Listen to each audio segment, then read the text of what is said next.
Қайырлы күн баршаңызға, менің арнама қош келдіңіздер. Бүгін сіздерге тандырдағыдай өте керемет болып шығатын нанның рецептісімен бөліскім келеді. Ең алдымен ыдысқа суды құямыз, үстінен қант тұзымызды салып, жақсылап араластырамыз. Болғаннан соң үстінен 5 ас қасық ұнды саламыз. Тағы да жақсылап бір келкі масса болғанша осылай жасайтын боламыз. Міне біз массамыз дайын. Ал енді үстінен дрожжды саламыз. Тағы да жақсылап дрожжымыз еріп кеткенше осылай қозғаймыз. Енді бетін пищевая пленкамен жауып, шамамен 5 минуттай уақытқа көтерілуге қалдырамыз. Міне 5 минут өте шықты. Біздің массамыз осындай керемет болып көтерілді. Көріп тұрғандарыңыздай апарамыз дайын. Ал енді үстінен ұнды салып, қамырымызды илейміз. Қамыр бізде қатты емес, жұмсақ емес, орташа, әдемі қамыр шығуы қажет. Міне қамырымызды илеп болдық. Ал енді үстінен сұйық май құямыз. Тағы да жақсылап бір рет осылай илеп аламыз. Міне көріп тұрғандарыңыздай біздің қамырымыз тығыз, осындай болып шықты. Енді бетін қайтадан жауып, жылы жерге шамамен 1 сағатқа көтерілуге қалдырамыз.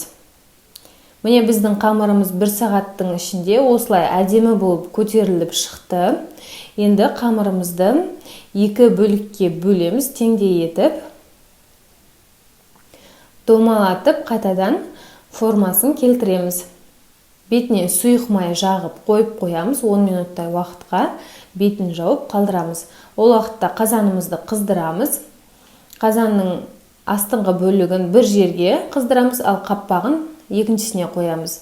Мен астын қатты қойдым. Егерде сізде табиғи от болса, орта отта осылай қыздырып аламыз. Қазанның астына тұз себеміз, қарайып кетпес үшін.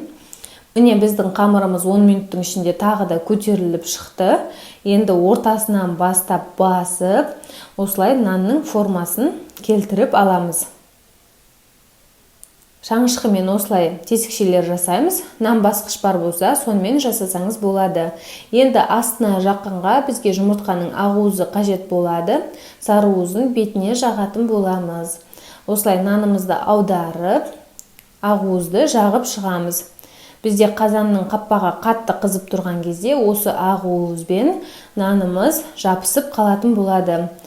Қазанның қаппағына қолыңыз күйіп қалмай, майлықпен, шашықпен ұстап алып келеміз. Және де нанымызды енді жабыстырамыз. Түсіп қалмайтынына көзіміз жететіндей осылай үстінен басып, жақсылап жабыстырамыз. Жабыстырып болғаннан соң қайтадан шаңышқымен басып шығамыз ортасын. Және де жұмыртқаның сарысын бетіне жағып, қалауымызша әсемдейміз. Күнжіттің қарасын, ағын сепсеңіз болады.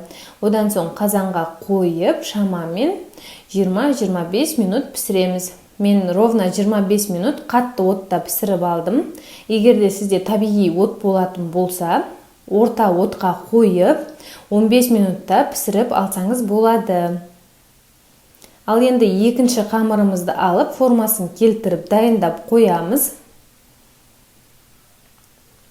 Ортасын шаңышқымен осылай басып, дайындап қоямыз.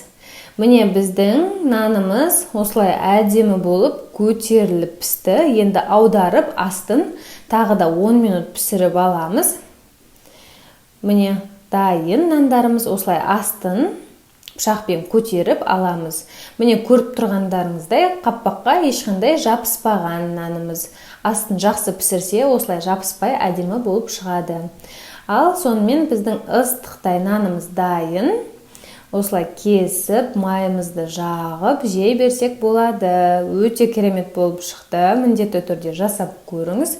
Видео рецепт ұнаса, каналға тіркеліп, лайк басып, комментарий қалдыруды ұмытпаңыз. Сау саламатта болғайсыз.